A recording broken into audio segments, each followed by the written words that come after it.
जो fiction writings है या जो कथा साहित्य है, उसमें तो एक पात्र हमें जो बड़ा नायक के रूप में उभर कर आता है, प्रेमचंद की रंगभूमि में सूरदास, वो हमें याद आता है। लेकिन जो यथार्थ गद्य है, वास्तविक गद्य है, कथेतर गद्य है, उसमें कोई पात्र हमें दिखाई नहीं देता। महादेवी वर्मा इस कमी को पूरा करती हैं और उनके दो संस्मरण और रेखा चित्र बड़े महत्वपूर्ण है, जिसको हर किसी को पढ़ना चाहिए। उन्होंने आलोकी नाम से एक संस्मरण लिखा और गुंगिया नाम से एक रेखा चित्र लिखा। आलोकी एक अंधे व्यक्ति की कहानी है। एक दिन उसके घर पर एक व्यक्ति आकर खड़ा होता है, जिसके साथ एक छोटा बच्चा है और उस व्यक्ति की उम्र 23 वर्ष के आसपास है।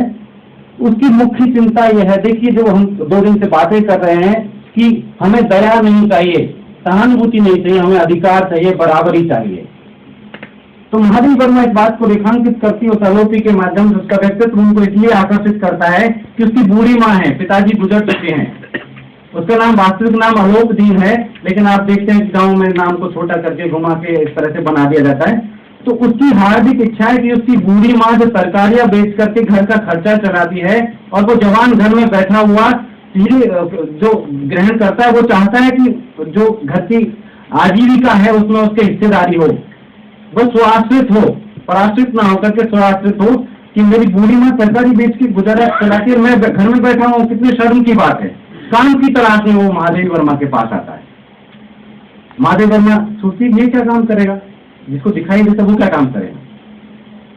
तो ये एक सभी के सामने, आज भी हमारे सामने एक चुनौती के रूप में जो प्रारंभिक रूप से जो सोचना शुरू करते हैं विकलांगों की समस्या पर, वो सोचते हैं कि नहीं उनके अंदर कुछ गड़बड़ी है, इसलिए कैसे काम कर पाएंगे। ये प्रश्न उसके सामने भी था, महादेवी वर्मा के सामने, उस वक्त उनके सामने भी था।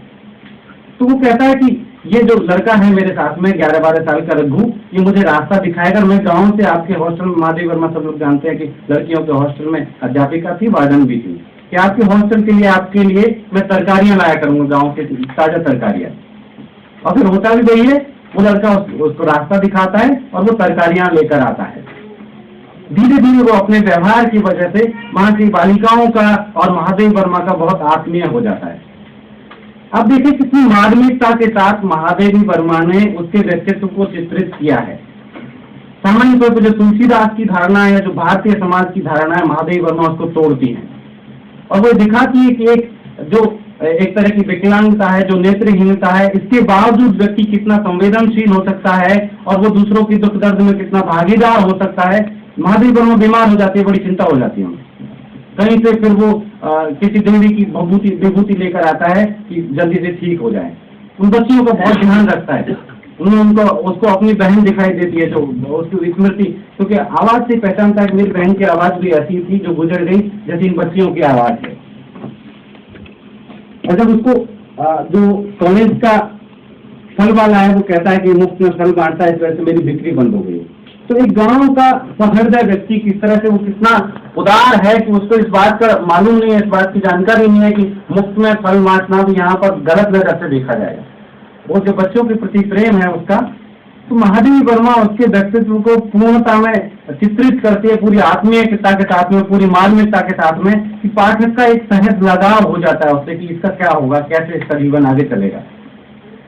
और बहुत मार्मिकता है कि एक नेत्रहीन व्यक्ति को अगर नमस्कार करना है किसी को, वो कैसे नमस्कार करेगा। पहली मुलाकात में वो कहता है कि जो साथ में लड़का है रघु, वो बताता है कि मैडम है यहाँ पर, तो वो ऐसे देखता है कि उसको लगता है कि फिर महादेवी वर्मा ने दिखाया कि वो पता नहीं किसी खजूर को नमस्कार कर रहा था या मुझे नमस्कार कर रहा था, ऊपर देख कर। वो एक अंदाजे से तो रोजाना वो सब्जियां लेकर आता है, तो उसको ये पता चला कहीं से कि मैडम इस बरामदे में घूमती रहती है, तो मैडम बरामदे में है या नहीं है, लेकिन वो जब भी उधर से गुजरता है तो नमस्कार करता हुआ जाता है।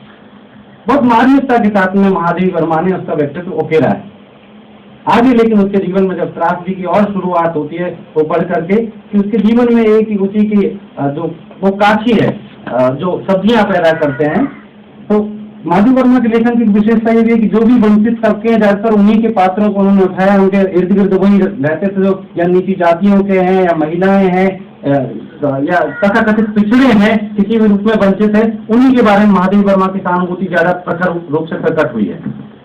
उसके जीवन में एक महिला आती है जो महिला पहले से 2 व्यक्तियों को मुक्ति दे चुकी है, यानी उनको मार चुकी है, और उसकी नजर उसके पैसे पर है, उसने जो काम धंधा शुरू किया उसकी वजह से उसने थोड़ा पैसा इकट्ठा किया है, उसको ये सोच के कि इससे जुड़ के मैं कैसे भी इसके पैसे को हासिल कर लूं। और एक नेत्रहीन व्यक्ति की जो विडम्बना है कि वो आवाज के आधार पर किसी को पहचानता है कि ये व्यक्ति अच्छा है या बुरा है, उसकी शक्ल चूंकि वो देख नहीं पाता। तो महादेव वर्मा लिखती है कि उसकी जो ऐसी एक होता है, कई लोग बहुत चालाकी से बोलते हैं, बहुत अच्छे से बोलते हैं, तो लगता है कि कितने प्यारे लोग हैं, कितने अच्छे लोग हैं, और उस बहकावे में वो आ जाता है, उसके साथ जुड़ जाता है, और एक दिन होता वही है जो होना था कि वो महिला उसको धोखा दे करके उसके पैसे लेकर के और भाग जाती है। उस महिला के चक्कर में वो अपनी माँ को भी छोड़ चुका है, माँ से अलग रहना शुरू कर दिया उसने।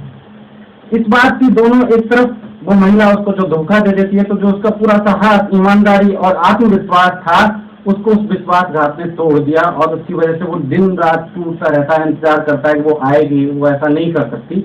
और दूसरी तरफ माँ से जो अलग हो चुका है उसके चक्कर में, इन दोनों जो ग्लानियां उसके मन में है और जो परेशानी है, इसमें घुट घुट करके अंततः वो अपना दम तोड़ देता है। इस समाज में विकलांगों के प्रति पारंपरिक छवि है, महादेव वर्मा इस संस्मरण के माध्यम से उस छवि को तोड़ती है। और एक जो साहित्य की क्या भूमिका हो सकती है, कल मैं इस पर सोच रहा था कि साहित्य, जनरली हम सीधे सामाजिक समस्याओं पर बात कर रहे हैं, सामाजिक समस्याओं पर जब साहित्य में, हम किसी के साहित्य में अगर हम सामाजिक समस्याओं को खोजें तो क्या फर्क पड़ता है। लेकिन साहित्य की जो सबसे बड़ी भूमिका होती है कि साहित्य हमें हमारे जो संवेदनशीलता का दायरा है उसको विस्तृत करता है। सामान्य तौर पर हम व्यावहारिक जीवन में होता है कि अपने दुख से, अपने परिवार के दुख से, अपने दोस्तों या रिश्तेदारों के दुख से दुखी होते हैं, लेकिन साहित्य हमें उससे ज्यादा आगे ले जाता है, उससे उसका अतिक्रमण करके जो अपनत्व का पूरा कॉन्सेप्ट है, उसकी अवधारणा है, उसका अतिक्रमण करके जो तथाकथित रूप से निजी जीवन में कोई हमारे संबंधी नहीं है, उनके दुख से भी हमें दुखी करता है। आप चाहे अलोपी पढ़े या गुंगिया पढ़े, तो उसको पढ़ने के बाद में आपको उन पात्रों के प्रति एक सहानुभूति पैदा होती है, आपकी संवेदनशीलता का दायरा विस्तृत होता है, और अगर आपके जीवन में इस तरह के पात्र आते हैं तो निश्चित तौर पर आपकी उनके प्रति भी संवेदनशीलता बढ़ती है। ये साहित्य की ऐतिहासिक भूमिका है, इसलिए साहित्य को परकाया प्रवेश की साधना कहा जाता है। जो साहित्य दूसरे के बारे में जितना गहराई से हमको जोड़ सके, परकाया प्रवेश करा सके, वो साहित्य उतना ही सफल और उतना ही महान होता है। प्रेमचंद की कहानियां इसका सबसे जीवंत उदाहरण है। दूसरा जो पात्र है महादेव वर्मा के लेखन में, गुंगिया, असली नाम था धनपतिया, लेकिन गूंगेपन के कारण उनका नाम गुंगिया पड़ गया। तो अब किसी घर में अगर गूंगी बच्ची पैदा हो जाए तो घर वालों की क्या स्थिति होती है, कैसे इसका विवाह कराएं, विवाह की बड़ी समस्या है। तो गुंगिया के घर वाले या धनपतिया के घर वाले छल से छोटी बहन को दिखा के और उससे फेरे डलवा देते हैं और उसकी शादी कर देते हैं। लेकिन रहस्य का उद्घाटन हो जाता है 2 दिन बाद ही, तो उसको ससुराल से भगा दिया जाता है, उसके जेवरात छीन के। अब समस्या है कि गुंगिया के आगे जीवन का क्या होगा, कहाँ किसके साथ रहेगी। वो अपने माँ बाप की सेवा करती है, लेकिन संयोग कुछ ऐसा होता है कि जो उसकी छोटी बहन है वो उसके ब्याह दी जाती है, जो उसका पति है वो बहनों ही हो जाता है। उसके बच्चे पैदा होते हैं, 2 बच्चे मर जाते हैं, और तीसरे बच्चे के जन्म के समय उसकी छोटी बहन भी मर जाती है। तीसरा जो बच्चा है वो बच जाता है, होलासी, उसको वो उसका पति इसके यहाँ छोड़ जाता है। लेकिन उसके पास एक आत्मसम्मान भी है। जब हम विकलांगों की समस्याओं पर बात करें तो हम जो दया और सहानुभूति से इतर हमें अधिकार और आत्मसम्मान या गरिमा की बात करनी जरूरी है। उसके पास आत्मसम्मान, वो कहता है, उससे निवेदन करता है कि तुम मेरे साथ चलो। जब उसकी बहन मर चुकी है, उसका बहुत जीवन आगे बढ़ चुका है, वो मना कर देती है।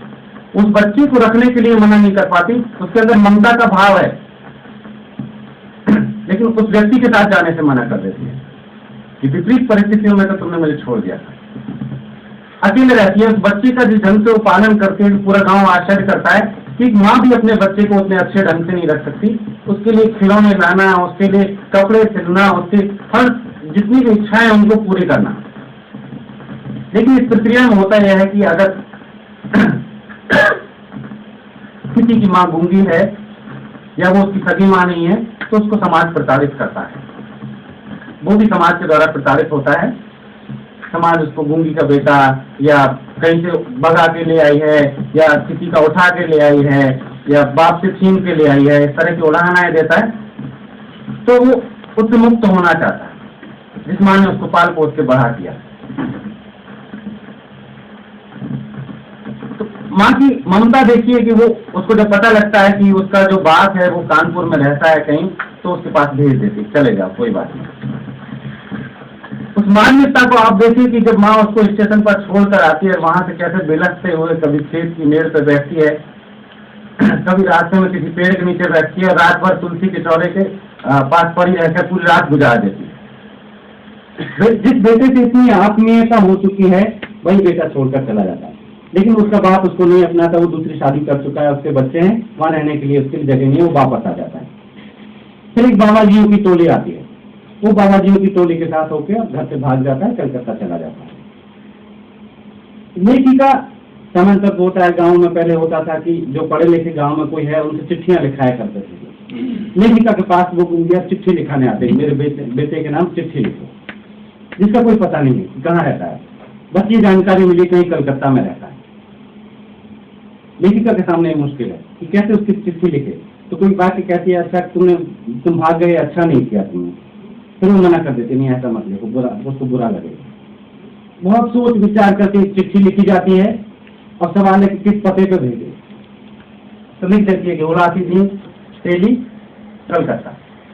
बस यही उसके जो आत्मीयता के उद्गार हैं उनको लिख करके उस चिट्ठी में भिजवा देती है, इंतजार करती है कि उसका जवाब आएगा। धीरे धीरे वो बूढ़ी होती जाती है। बूढ़ी होने के साथ साथ होता है सामान्य तौर पर कि जब तक आदमी काम करने की स्थिति में होता है तब तक सब लोग साथ होते हैं, जैसे जैसे बूढ़ा होता है लोग छोड़ते जाते हैं, उसको भी लोग उसका परित्याग करने लगते हैं। लेकिन वो बेटी का इंतजार कर रही है, उसको चिंता है पता नहीं कैसे रह रहा होगा, उसको कोई अच्छा खाना दे रहा होगा कि नहीं दे रहा होगा, अच्छे कपड़े पहन पाता होगा कि नहीं पहन पाता होगा। और जब भी वो कहीं मेले में जाती है, अच्छा कपड़ा दिखाई देता है उसको ले लेती है, उसको तय करके रखती है। कोई अच्छा खिलौना दिखाई देता है उस खिलौने को लेकर रख लेती है। तो एक विकलांग व्यक्ति के भावनाओं में, संवेदनाओं में कोई फर्क नहीं है, वो कितना मार्मिकता के साथ उसको प्रस्तुत किया जा सकता है वो करती है। तो महादेवी वर्मा कोशिश करती है, उनकी कोई पुरानी सहपाठनी कलकत्ता में रहती है कि भाई इस नाम का व्यक्ति है, अगर कहीं मिले तो वो आश्चर्य व्यक्त करती है कि ऐसे इतने बड़े शहर में, महासागर में किसी व्यक्ति को खोजना असंभव है। लेकिन संयोग से एक व्यक्ति जिसका नाम हरभजन है, वो भी अपनी माँ को इस तरह 10-12 साल पहले छोड़ आया है। उसको ये कहानी सुनकर के सहानुभूति पैदा होती है और वो हरभजन चिट्ठी लिखता है उस माँ के नाम कि माँ मैंने बड़ी भूल की, मैं तुम्हें छोड़ के आ गया। वो हुलासी के नाम से चिट्ठी लिखता है। माँ उसके सारे अपराधों को माफ करके वो उसको हुलासी मान बैठती है और उसका इंतजार करते हैं हाँ हुलासी आएगा अब कुछ दिनों में। और एक दिन उन खिलौनों और कपड़ों के बीच में जो उसके बेटे के लिए उसने संजो के रखे हुए हैं, उन्हीं के बीच में गुंगिया की लाश पाई जाती। गुंगिया के दुख को महादेवी वर्मा ने आवाज देने का एक सफल प्रयास किया है।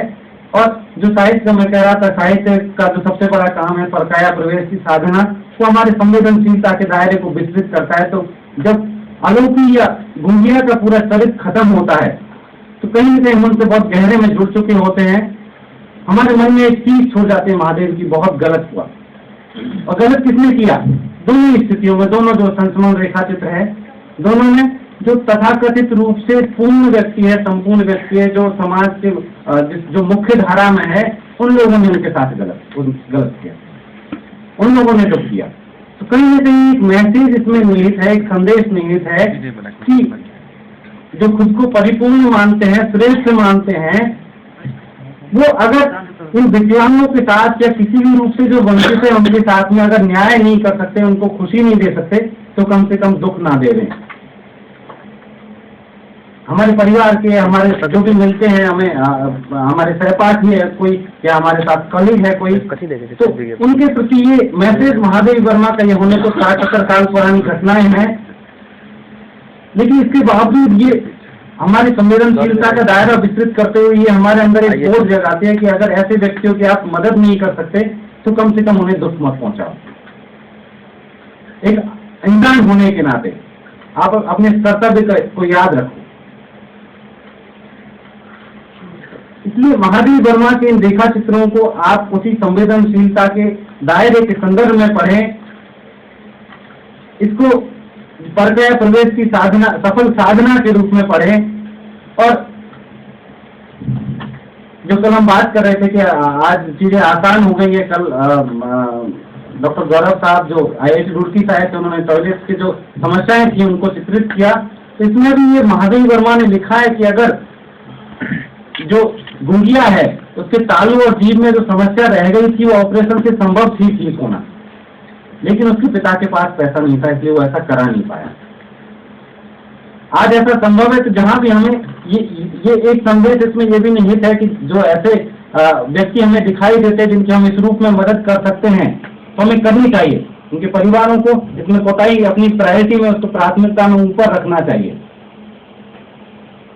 इस संदर्भ में एक बात और कहना चाहता हूँ जो महादेव वर्मा से थोड़ी सी इतर है। कल बात हो रही थी निशक्त, असक्त वगैरह जो शब्द है उनके प्रयोग को लेकर के। तो मैं समझता हूँ, मैंने अपना रिसर्च दलित साहित्य से संबंधित किया है, तो ये सारी शब्दावली, भाषा की भी अपनी एक राजनीति होती है, भाषा में भी एक हायरार्की होती है, एक उच्चता और निम्नता का भाव होता है। तो ये सारी शब्दावली जो गढ़ी गई है जिन लोगों के द्वारा, जिन लोगों ने शब्दावली इन शब्दों को, शब्दकोश में डाला है, असत्य निसत्य को, या जो कहते हैं दैनिक जीवन में, कहीं ना कहीं वो सुपरिटी कॉम्प्लेक्स से ग्रस्त है, वो श्रेष्ठता बोध से ग्रस्त है। जिस तरह से हमें न्यूनता बोध का त्याग करना है, उसी तरह से श्रेष्ठता बोध का भी त्याग करना है। ये कई बार जाति के संदर्भ में होता है, फला जाति के लोग ऊंचे हैं, फला जाति के लोग नीचे हैं। लिंग के संदर्भ में होता है, आप जानते हैं कि महिला ये काम नहीं कर सकती, पुरुष ये काम कर सकते हैं, पुरुष श्रेष्ठ है। धर्म के संदर्भ में होता है, धर्म के लोग अच्छे हैं, धर्म के लोग खराब हैं। उसी तरह से विकलांगों के संदर्भ में भी है, जो कहीं न कहीं जिसको कोई समस्या नहीं है शारीरिक रूप से या मानसिक रूप से, कोई समस्या, उनके अंदर एक श्रेष्ठता बोध है। उसी तरह से इसमें लेकिन एक समस्या और एक पेच, इसका और एक जटिलता है कि जितनी भी उत्पीड़ित अस्मिताएं हैं, दलित है, आदिवासी है, स्त्री है, विकलांग है, या किसी भी रूप में जो वंचित है, उसके अंदर अपनी उस अस्मिता को लेकर तो एक हीनता बोध है और उसके आधार पर वो लाभ चाहता है, लेकिन जो दूसरी उत्पीड़ित अस्मिता है उसके प्रति उसके मन में कोई सहानुभूति नहीं है। ये बहुत शर्म की बात है। ये दलितों के अंदर भी है, ये स्त्रियों के अंदर भी है, ये तमाम जितने भी उत्पीड़ित अस्मिताएं हैं, वंचित तबके, उनके अंदर ये समस्या है। इसको हमें दुरुस्त करने की आवश्यकता है। एक साथ व्यक्ति की कई अस्मिताएं होती है। एक व्यक्ति जैसे कोई दिल्ली में प्रोफेसर है, तो वो एक साथ एक पुरुष भी है, मान लीजिए वो दलित प्रोफेसर है, तो वो दलित भी है, पुरुष भी है, वो शहरी भी है, पैसे वाला है। इन सारी अस्मिताओं में से वो सिर्फ एक का चुनाव करता है और बाकी अस्मिताओं में वो शोषक की भूमिका में भी हो सकता है, उत्पीड़क की भूमिका में भी हो सकता है। तो अगर उसको अपनी उत्पीड़ित की भूमिका में उसके प्रति न्याय चाहिए, तो उसको चाहिए कि वो उत्पीड़क की भूमिका में जहां जहां उसका त्याग करे और किसी भी श्रेष्ठता बोध को त्यागे और बराबरी का व्यवहार करे, समानता का व्यवहार करे। जिन भूमिकाओं में वो एक बेहतर स्थिति में है उसको त्याग करके बराबरी का व्यवहार करे। उन भूमिकाओं में जो कमजोर स्थिति में है उनके साथ बराबरी का व्यवहार करे, तभी समाज में समानता आ सकती है। मैं देखता हूँ जो आप अन्य नहीं माने, लेकिन जो भी उत्पीड़ित अस्मिता है उसमें ज्यादा कोई ऊंची जाति में पैदा हो गया वो, लेकिन उसके अंदर वो दलित के प्रति बड़ी भाव रहेगा, उसका हमें त्याग करना पड़ेगा। अगर हम अपने प्रति सहानुभूति, अपने प्रति बराबरी का भाव चाहते हैं, तो जो किसी रूप में समाज का वंचित करता है उसके प्रति भी हमें समानता का भाव रखना होगा। साथ में एक आखिरी बात और, कल कोई कह रहा था, कई बातचीत में कल परसों निकल कर आया कि हिंदुस्तान में शुरू से, हिंदुस्तान तो बहुत अच्छा समाज है, राम राज्य रहा है और मानवाधिकार शुरू से रहे वैदिक काल से। मैं इस बात से सहमत नहीं हूँ। वैदिक काल से कोई यहाँ मानवाधिकारों की बात नहीं करता। समाज की 50% से अधिक आबादी महिलाएं, दलित और विकलांग भी जिसमें शामिल है, उन सब के प्रति समाज बहुत भेदभाव करता आया है। तुलसीदास की पंक्तियां और ऐसे बहुत सारे संदर्भ हिंदुस्तानी साहित्य में, हिंदुस्तानी परंपरा में विद्यमान है कि यहाँ पर मानवाधिकार कोई पुरानी चीज नहीं है। और आखिरी बात, जो नई आज अर्थनीति आदि इसको हम मोटे तौर पर भूमंडलीकरण कह रहे हैं, निजीकरण कह रहे हैं, भूमंडलीकरण या कहें आप उसकी सहयोगी अवधारणाएं, उनसे हमें बहुत सचेत रहने की आवश्यकता है। मैं देखता हूँ कि उत्पीड़ित अस्मिताओं के लोग इन नई जो अवधारणाएं हैं इनका स्वागत कर रहे हैं। उनको लगता है कि इसके माध्यम से यानी अंग्रेजी में और अंग्रेजों के यहाँ सब कुछ अच्छा है, वेस्ट में सब अच्छा है, ये मान के वो अपना रहे हैं। इनके प्रति बहुत सजग रहने की आवश्यकता है, क्योंकि ये तमाम अवधारणाएं मुनाफे पर आधारित है। इनका लक्ष्य है कि कैसे अधिक लाभ कमाया जाए, सामाजिक न्याय इनका लक्ष्य नहीं है। इसलिए मुनाफे के आधार पर जो एक नई संस्कृति विकसित हो रही है, उस संस्कृति के प्रति हमें सजग रहने की आवश्यकता है। निजी क्षेत्रों में आप देखिएगा कि कमजोर तबकों के लिए, वंचितों के लिए कोई अवसर नहीं है, उनको सिर्फ लाभ चाहिए। अगर लाभ नहीं मिलेगा तो उनको वो बहिष्कृत कर देंगे, भगा देंगे वहां से। इसलिए अगर अंत में कंक्लूजन के तौर पे कहूँ तो साहित्य को आप इस रूप में पढ़ें कि जिसके माध्यम से हमारी संवेदनाएं विस्तृत हो, उनका दायरा विस्तृत हो और हम तमाम तबकों के बारे में सोच पाएं। और शब्दावली के स्तर पर, साहित्य के स्तर पर, व्यवहार के स्तर पर श्रेष्ठता बोध और हीनता बोध को त्यागे और बहुत सजगता से आगे बढ़ना होगा। रास्ते में जगह जगह पर मुश्किलें हैं, बहुत सारी चुनौतियां हैं, उनका सामना करते हुए आगे बढ़ना है, बहुत सावधानी से आगे बढ़ना है। और अगर हमें समतामूलक समाज की स्थापना करनी है तो किसी भी तरह की श्रेष्ठता हीनता दोनों को छोड़ना पड़ेगा, तभी हम समानता की ओर बढ़ सकते हैं। बहुत शुक्रिया।